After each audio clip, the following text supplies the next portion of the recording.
रनजित बसुमतारी बिथाङा उत्तर होदों जे अक्ट'बर नभेम्बरनि गेजेरावनो 2100 जन 1100 जन साख्रि बिथांमोना होगोन आरो गरसेबो फैसा होनाङा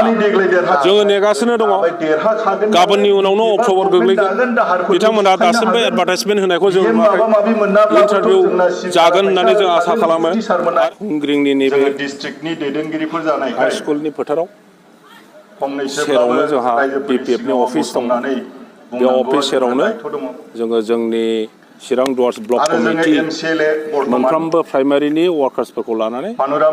जोङो जोंनि राजनितिनि सम्पर्के सावरायनो थाखाय बे मेलखौ लिंनाय जादों राजनितिकआव बिभिन्न राजनिति दल दङ हिसाबै खौसे जाथारनांगौ होननायथ' गैया नाथाय नोङो आङो जायखि राजनिति दलाव थाया मानो बयहाबो जुदि ओनसोलनि सिन्था खालामनानै खामानि मावो गावनि हारिनि सिन्था खालामनानै जुदि खामानि मावो अब्लानो जोंनि खामानिनि दारैनो रेजाल्टआ बे खौसेथिनि रेजाल्ट मोनहैगोन जोङो बेसिकेलि फैगौ इलेक्सनखौ बेस खालामनानै दा गामि गामि प्राइमारि ब्लक मबिलाइजेसन प्रग्राम जों लादों इउपिपिएल आरो बिजेपि बिटिसि सरकारा ओनसोलनि जौगानायनि नामावहाय दा मा खालामगासिनो दङ परिबर्तननि नामावहाय मा खालामगासिनो दङ बिटिसि ओनसोलनि जौगानायनि जि रां थाखा फैसा बे थाखा फैसाखौ इउपिपिएल नेताफ्रा बिटिसिआव माबोरैहाय कारापसन खालामगासिनो दङ ओनसोलाव खुनु धरनि दासिमबो सरकारि आसनि जायाखै बेफोर खोथाखौनो जोङो रायजो राजाफोरनो खोन्थागासिनो दङ रायज्लायगासिनो आं नोंथांनावनो सोंनि नोंथांमोना जार्नालिस्ट रिपर्टार गामि गामि हाबो जेरावबो थाङो बयजोंबो सावरायलायो जोंनिफ्राय नोंथांमोनहानो बांसिन निस्सय नलेज थागोन इनफरमेसन दं नोंथांमोनाव जे बबे जायगायाव इउपिपिएल गभर्नमेन्टआ दासिम बेसेबां थांखो समा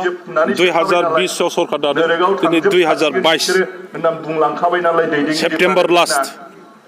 दिनैनि दिनसिमाव बबाहाय एलपि स्कुल गंसे लुखो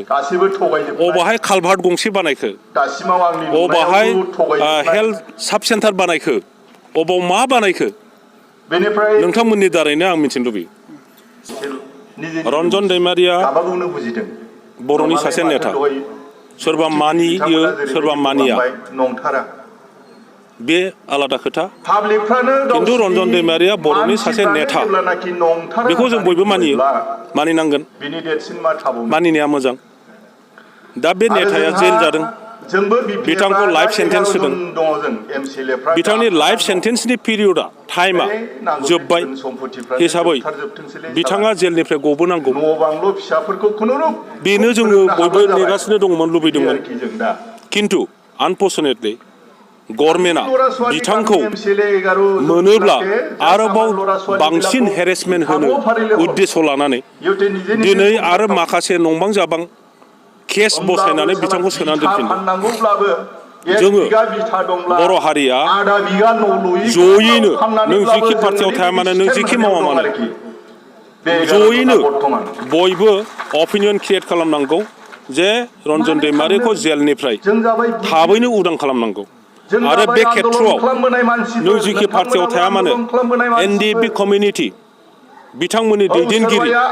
नोङो नेता जानो हागौ नोङो दासिमबो अबावबा नेता जायाखै जानो हागौ सोरबा राजनिति दलाव दङ जानो हागौ सोरबा राजनिति दलाव हाबाखैबो जानो हागौ बिथांमोनहा दिनै ज' जानानै गावसिनि नेता रन्जन दैमारिखौ जेलनिफ्राय बहननायनि जिखुनु आदब खायदा आरो हाबाफारि बिथांमोना लानांगौ थांनाय इलेक्सनाव न'खर साख्रि होगोन होननानै बुंदोंमोन गोबां कमिटमेन्ट होदों सेल्फ हेल्प ग्रुपफोरनो 75,000 होगोन होननानै बुंदों हा गैयिफोरनो हा राननानै होगोन होननानै बुंदों ट्राइबेल बेल एन्ड ब्लकनि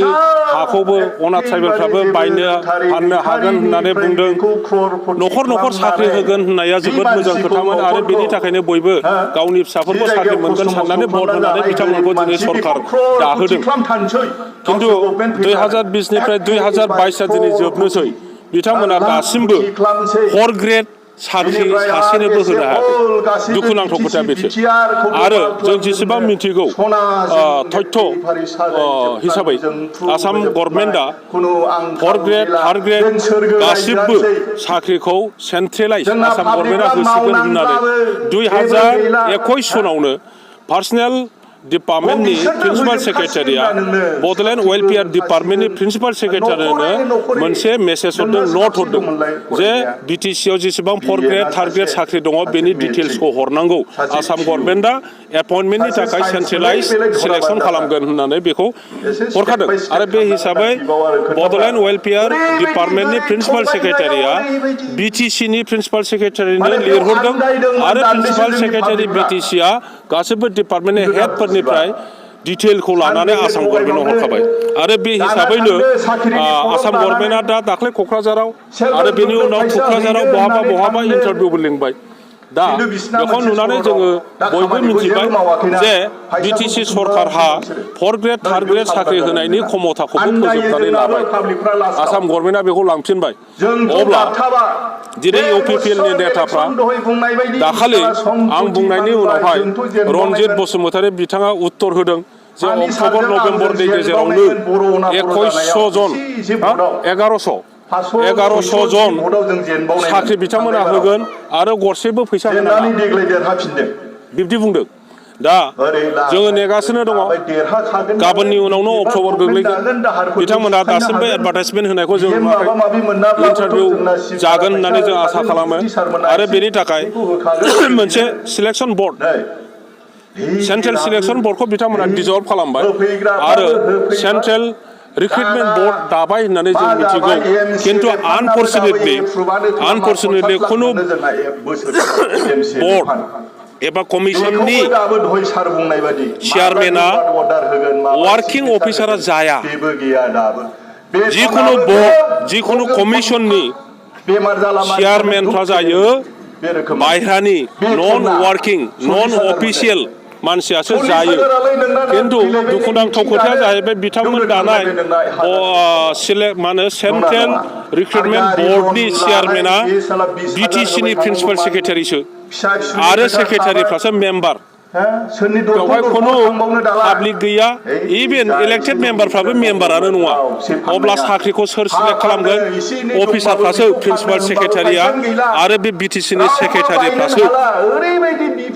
सिलेक्सन जायोब्लाबो इन्टारभिउ जायोब्लाबो बिथांमोनासो सिलेक्ट खालामगोन आरो बे रुल्सआवनो लिरना दङनो बिटिसिआव ट्राइबेलफ्रा साख्रिखौ मोनगोन आसामनि बायदि 10%ल' नोंथांमोनहा रिपर्टार दानि इउपिपिएलनि नेताफोरनाव नोंथांमोनहा सों बे खोथाया नंगौना नङा माबानि सेन्ट्रेल रिक्रुटमेन्ट बर्डनि रुल्सआव ट्राइबेलफोरनो बिटिसिआव 10%ल' साख्रि होनाय जागोन होननाय खोथाखौ बिथांमोनहा बोरै मानिनानै लाखो मेगा लेन्ड मेला बेनि दारै बिथांमोनहा मा खालामनो नागिरदों मिन्थिया बिथांनि स्टेटमेन्टखौ आं खोनासंबाय जुदि सोरबा सरकारि हा दङ सरकारि हाखौ नियादि खालामनायनि जुदि बेबस्था खालामो थाखा फैसा गैयिनि थाखाय सोरबा गावनि बिमा बिफाया थैनानै थांबाय फिसालाया गावनि नामाव नामजारि खालामनानै लानो हायाखै बेखौ बिना फैसायै नामजारि खालामनानै होनो बे मेलाखौ जुदि खालामदों अब्ला जोबोद मोजां हाग्रायाव हाबनाय जोंनि हा गैयै आदिबासि मानसिफोर बर' मानसिफोर राजबंसि मानसिफोर नेपालि मानसिफोर बिथांमोननो आयेनगत भाबै 2006 सननि भारतनि जि हाग्रानि हाखौ फरेस्ट ट्राइबेल आरो फरेस्ट डिलार्सफोरनो होनायनि जि आयेन बानायदों बिनि आधाराव जुदि होयो बिनि थाखाय जुदि मेला बानायदों जोबोद मोजां खिन्थु जों खोनानाय बायदि एखमब्ला थाखा फैसा लानानै बबेबा हाखौ सोरनोबा होनाय आरो ट्राइबेल बेल एन्ड ब्लकनि आयेन आसाम गभर्नमेन्टनि हानि सायाव जि आयेन दङ बेफोरखौ मोजाङै सालिजारि खालायाब्लानो सोरबा अफिसारजों सोरबा जोंनि मोजां सिन्था खालायै मानसिफोरनि गियानजों जुदि खामानि मावो अब्ला जोङो गल जागोन